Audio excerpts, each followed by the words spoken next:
పార్టీకి మీరు చాలామంది చేశారు. ఒక్కొక్కరు 1000 మెంబర్‌షిప్‌లు, కొంతమంది 5000 మంది. ఒకసారి ఒక నాయకులు వచ్చేసి మేము చేసామంటే నాకు ఎవరైతే పని చేస్తారో నాకు వాళ్ళు తెలియట్లా. నేను వదిలేస్తున్నా. సో నేను కనీసం దానికి ఎలా పెట్టాలి వీళ్ళకి అంటే సరిపోవట్లేదు. అంటే నాకేం చాలా సార్లు ఏమనిపించింది మీకు కూడా ఇదే వినిపించుండాలి.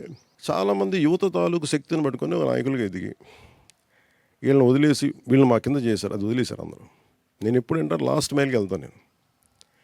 సో నాకేమనిపించింది, అసలు ఇలా పనిచేసే వాళ్ళకి ఒక ప్రత్యేకమైన ఒక గుర్తింపు ఇస్తే తప్ప వాళ్ళు తెలియరు మనకని చెప్పి అసలు పార్టీ స్ట్రక్చర్లో భాగంగా అని చెప్పి నేను వారికి సాధక్ అని పేరు పెట్టాను.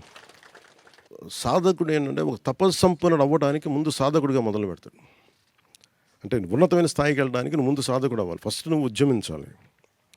ఉద్యమించిన తర్వాత నువ్వు సాధకుడు అవ్వాలి. అంటే గట్టి పరిస్థితులు నేను సాధించేది చెప్తాను. క్షేత్రస్థాయిలో తమ పరిధిలో ఉన్న సాధక్ తాలూకు పని ఏంటంటే అని మీరు చేసేదే సాధక్ అని నేను గౌరవంగా పిలుస్తాను. నాకు ఎలా ఉంటుంది, సాధకులైన నా జన సైనికులారా, ఉద్యమించిన ఉద్యమకారులైన నా ఉద్యమీలారా, నాకు చెప్పడానికి బలం ఉంది.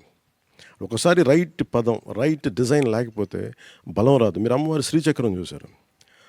మీరు ఎక్కడైనా చూడండి, టెంపుల్స్లో కానీ ఒక గ్రేట్ డిజైన్, ఒక యాపిల్ ఫోన్, ఏదైనా సరే design is very important, name is very important. ఏ పదం పెడతాం, ఏ డిజైన్ ఇస్తాం, అది దాని లోపల ఇంత ఉందనేది తెలిసేటట్టు ఆటోమేటిక్గా మనం ఆకర్షితులవుతాం. అందుకని ఈ పేరుకి, ప్రతి పేరుకి కనుక ఇంత డిజైన్, ఇంత ఆలోచించి పెట్టాం. సో జనసేన చేపట్టి సభ్యత్వ నమోదులో మన వాలంటీర్ని ఈ రోజు నుంచి బాధ్యత చేపట్టేవారిని మనం గుర్తించే వారికి సాధక్ అని గౌరవప్రదంగా వారిని మనం పిలుస్తున్నాం.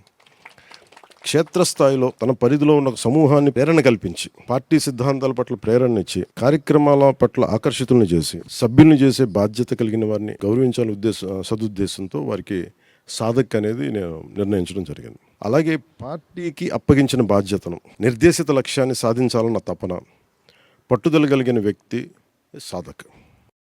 కార్యసాధనలో ఎదురయ్యే సవాళ్ళను కూడా అధిగమించి ముందుకు వెళ్ళే స్థైర్యం వీళ్ళలో ఉంటుంది. నిజంగా ఇలాంటి వాళ్ళు లేకపోతే నన్ను తెలంగాణ బోర్డర్లో ఆపేసినా, రేపు పొద్దున వైజాగ్లో ఆపేసినా, లేదంటే ఇక్కడ కూర్చొని ఇప్పటంలో ఆపేసినా, మనం ఇలాంటి సాధకుల బలం లేకపోతే అసలు ముందుకు వెళ్ళేవాళ్ళం కాదు. సో అందుకని ఇలాంటి సవాళ్ళు అధిగమించే ముందుకు వెళ్ళే స్థైర్యం వీళ్ళలో ఉంటుంది. తన పరిధిలో తన శక్తి సామర్థ్యాలతో పార్టీ ఇచ్చిన లక్ష్యాన్ని చేరుకుంటాడు సాధక్. ఈ సాధక్ ఒక ఉద్యమి స్థాయి నుంచి తన పరిధిలో మరింత మందిని ఉత్తేజపరిచి జనసేన సిద్ధాంతాలను చేపట్టే కార్యక్రమాలను ముందుకు తీసుకెళ్ళగలిగేవారే సాధకులు.